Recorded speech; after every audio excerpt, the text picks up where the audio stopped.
Hello friends, আসসালামু আলাইকুম। আমি আমরুজা সমুদ্দিন খন্দকার, যে আপডেট টেকনিক চ্যানেলের পক্ষ থেকে আপনাদেরকে জানাচ্ছি ওয়েলকাম। আজকের ভিডিওতে আপনাদের সাথে শেয়ার করব how to add and remove section in Microsoft PowerPoint. অর্থাৎ মাইক্রোসফট পাওয়ার পয়েন্টের মধ্যে আমরা কীভাবে দুইটা ওয়েতে আমরা কি করতে পারি, আমাদের সেকশন আমরা অ্যাড করতে পারি এবং রিমুভ করতে পারি। আজকে আমরা সেই বিষয়টা দেখব। এখন আমাদের এই কাজটা করার জন্য প্রথমে আমরা পাওয়ার পয়েন্টে চলে আসি। আসার পরে এখানে পাওয়ার পয়েন্ট আমাদের এই যে এখানে প্রেজেন্টেশনের মধ্যে যে স্লাইডগুলো আছে, তো আপনি চাচ্ছেন যে কী করার জন্য এখানে আপনি সেকশন অ্যাড করবেন। তো এই সেকশন অ্যাড করলে আমাদের সুবিধাটা কি, এখানে আমরা কি করতে পারবো, আমাদের এই সেকশনটা অ্যাড করলে আমরা আমাদের স্লাইডগুলোকে আমরা এখান থেকে সুন্দরভাবে আমরা অর্গানাইজ করতে পারবো। যে কীরকম বিষয়টা, যেমন এখানে আমার এই 5টা স্লাইড দেওয়া আছে, তো এখান থেকে আমি চাচ্ছি যে আমার এই যে 3 নম্বর স্লাইড, এখান থেকে আমার একটা সেকশন তৈরি হবে আর উপরে 2টা স্লাইড আলাদা একটা সেকশনে থাকবে। তো এটা করার জন্য এখানে ধরুন আমরা এই যে সেকশন আমাদের এখানে হোম ট্যাবের মধ্যে এখানে স্লাইডগুলোর মধ্যে সেকশন দেওয়া আছে, আমরা যদি এখানে ক্লিক করি, ক্লিক করার পরে এই যে এখানে ধরেন যে অ্যাড সেকশন, যখন আমরা সেকশন অ্যাড করবো তখন অপশন এই বাকি অপশনগুলো কিন্তু এখন বর্তমানে ডিজেবল হয়ে আছে। সেকশন অ্যাড করলেই এগুলো ইনেবল হয়ে যাবে। তাহলে আমরা অ্যাড সেকশনে ক্লিক করি, বাস ক্লিক করার পর আমাদের এই যে এখানে একটা সেকশন তৈরি হয়ে গেল। আর সেকশনের কিন্তু এখানে কোনো নাম নাই, আনটাইটেল সেকশন তৈরি আসছে। এখন এই সেকশনটা নাম দিব আমরা, দেওয়ার জন্য আমরা এই যে আবার এখানে যাব, যাওয়ার পর আমরা এই যে রিনেম সেকশনে যাই, বাস রিনেম সেকশনে যাওয়ার পরে এখন আমি নাম দিলাম ধরেন জসিম, তারপর আমি রিনেমে ক্লিক করলাম, বাস আমার এখানে নামে একটা সেকশন তৈরি হয়ে গেল। বাস এখন সেকশন তৈরি হলে সুবিধাটা কি, এখন আমরা আমাদের স্লাইডগুলো বসে আমরা অর্গানাইজ করতে পারি। কীরকম, এখন ধরেন আমরা উপরের যে স্লাইডগুলো আছে এর ভিতরে আমরা এক ধরনের ডিজাইন দিব, আর বাকি এই সেকশনটা যেটা তৈরি করছি এর ভিতরে স্লাইডগুলোর মধ্যে আমরা আরেক ধরনের ডিজাইন দিব। তাহলে উপরের স্লাইড যেটা ডিফল্ট সেকশন আছে, এখান থেকে এই স্লাইডগুলোর মধ্যে এখান থেকে আমরা কি ডিজাইন করার জন্য আমরা এই যে স্লাইডগুলো সিলেক্টকৃত অবস্থায় আমরা ডিজাইনে চলে যাব। যার পর এখান থেকে আপনার কোন ধরনের ডিজাইন দিবেন, ধরুন আমি এই ডিজাইনটা দিলাম, তাহলে এই ডিজাইনটা দিলাম, আমার এই ডিজাইনটা এখানে এই 2টা স্লাইডের মধ্যে হয়ে গেল। এখন আমার যদি আমি এই সেকশনে আসা করি, সেকশনে আসার পরে আমি এখানে এই স্লাইডটা সিলেক্ট করলাম, করার পরে আমি এই স্লাইডগুলোর মধ্যে আরেকটা ডিজাইন দিব। তাহলে কোনটা দিব, ধরুন আমি এটা দিব। তো এটা সিলেক্ট করলাম, তাহলে ধরুন কিন্তু আমার এই 3টা স্লাইডের মধ্যে আমার এক ধরনের ডিজাইন চলে আসছে, আবার উপরের 2টার মধ্যে আরেক ধরনের ডিজাইন। এইভাবে কিন্তু আপনি সেকশন তৈরি করলে আপনার এখানে যে স্লাইডগুলোর ভিতরে আপনি আলাদা আলাদা সেকশন করবেন, সেগুলোর ভিতরে আপনি এইভাবে নিজের মতো করে অর্গানাইজ করতে পারবেন। সেটার জন্য আলাদা ডিজাইন দিতে পারবেন বা আলাদা অন্য অন্য যে বিষয়গুলো আছে এগুলো করতে পারবেন। যেমন আপনি এখান থেকে এটা ছাড়াও যদি এখানে যে স্লাইডের সাইজ কিংবা আরও যে অন্য অন্য কাজগুলো থাকে সেগুলো কিন্তু আপনি ব্যবহার করতে পারবেন, যেহেতু আপনি সেকশন অ্যাড করছেন এই কারণে। এখন তো এই যে সেকশন আমরা করলাম, এখানে করার পরে আপনি চাইলে সেকশন রিমুভও করতে পারেন। তো করার জন্য এই যে আবার এখানে সেকশনে যাবেন, যার পর এই যে রিমুভ অল সেকশনে ক্লিক করলে আপনি যত সেকশন করবেন সবগুলো সেকশন রিমুভ হয়ে যাবে। তো রিমুভ বিষয়ে আমরা এটা পরে আসতেছি। তার আগে ধরুন এখানে আমরা এই যে কোলাপস আর আমরা এখানে এক্সপেন্ড করতে পারি আমাদের সেকশন, আমরা যদি এখানে বর্তমানে এক্সপেন্ড করা আছে, আমরা যদি যে কোলাপ দেই তাই এইরকম হয়ে গেল।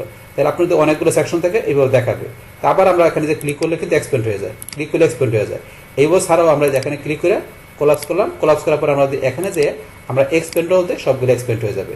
তো এইভাবে কিন্তু এখান থেকে আমরা সেকশনের এই বিষয়গুলো করতে পারি।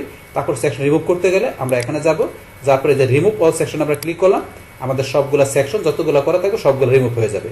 তো এইভাবে কিন্তু আমরা এখান থেকে এই সেকশনের বিষয়টা করতে পারি। এখন এই সেম বিষয়টা আমরা এখান থেকে আমরা আরেকভাবে করতে পারি। আরেকভাবে কীভাবে, তো সেটা করার জন্য এখানে ধরেন আমরা কী করি, আন্ডু করে আগের মতো করে নিই, আন্ডু করে আমাদের আগে যেরকম ছিল ধরুন আমরা সেরকম করে নিলাম।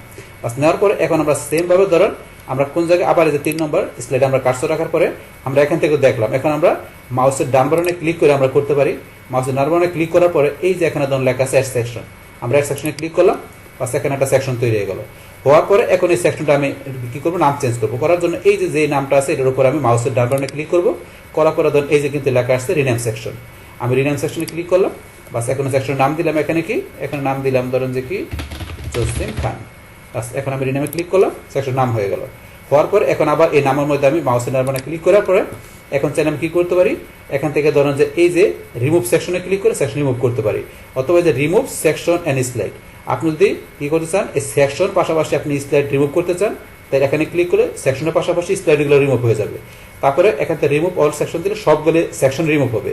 তারপরে মুভ সেকশন আপ, আপনি চান যে এই সেকশনটা আপনি আপ করতে, তাহলে এখানে ক্লিক করে মুভ সেকশন আপ দিলে আপনি দেখেন এই সেকশনটা কিন্তু উপরে চলে আসছে, আর উপরে যেটা ছিল ডিফল্ট সেকশন নিচে চলে আসছে। এটা কিন্তু আপনি এইভাবে করতে পারেন।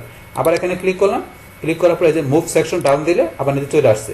তারপর আবার এখানে ক্লিক করলাম, করার পরে এখান থেকে আমরা সেকশন এক্সপেন্ড কোলাপস করতে পারি। তা আমি এক্সপেন্ড করা আছে, কোলাপসে ক্লিক করলাম, কোলাপস হয়ে গেল। হওয়ার পরে আবার এখানে মাউসের ডান বাটনে ক্লিক করার পরে এক্সপেন্ড দিলাম, এক্সপেন্ড হয়ে গেল।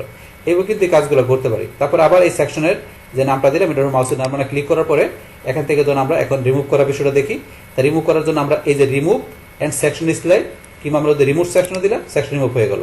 আবার এখানে আমরা আন্ডার করে নিয়ে আসি, নিয়ে আসার পরে মাউসের নারমনে ক্লিক করে বলছি এখান থেকে রিমুভ সেকশন স্লাইড, এটা ক্লিক করলাম, তাহলে আমাদের সেকশন পাশাপাশি যে স্লাইডগুলো ছিল সেগুলো রিমুভ হয়ে গেল। আবার আন্ডার করে নিয়ে আসি, নিয়ে আসার পর আমরা মাউসের নারমনে ক্লিক করে আমরা বলছি এখান থেকে রিমুভ অল সেকশনে ক্লিক করে আমরা সমস্ত সেকশনগুলো এভাবে রিমুভ করতে পারি। বাস তাহলে এখন আমরা আমাদের আজকের এই ভিডিওতে আমরা কি দেখলাম যে কিভাবে আমরা আমাদের এই পাওয়ার পয়েন্টের মধ্যে আমাদের যেখানে স্লাইড আছে তো সেখানে স্লাইডগুলোর মধ্যে কিভাবে আমরা এখান থেকে দুইটা হতে আমরা যে এই সেকশনের বিষয়গুলো আমরা ইউজ করতে পারি, মানে সেকশনে ইউজ করার বিষয়টা কি, সেকশন আমরা অ্যাড করতে পারি, তারপর সেকশন আমরা রিমুভ করতে পারি, পাশাপাশি অন্যান্য বিষয়গুলো কি আছে সেই সমস্ত বিষয়গুলো জানলাম। বাস তাহলে এই আমাদের একান্ত টোটাল বিষয়টা মূলত আমাদের আজকের ভিডিও। ডিয়ার ফ্রেন্ডস, আমরা আজকের এই how to do a add and remove section in Microsoft PowerPoint এই ভিডিওটি আপনাদের কাছে ভালো লেগে থাকে কিংবা এই ভিডিও থেকে আপনারা কিছু শিখে থাকেন বা উপকৃত হয়ে থাকেন, তাহলে আমার এই জেক আপডেট টেকনিক চ্যানেলটি আপনারা সাবস্ক্রাইব করবেন, লাইক করবেন, কমেন্ট করবেন এবং সবার সাথে শেয়ার করবেন। Thanks everybody.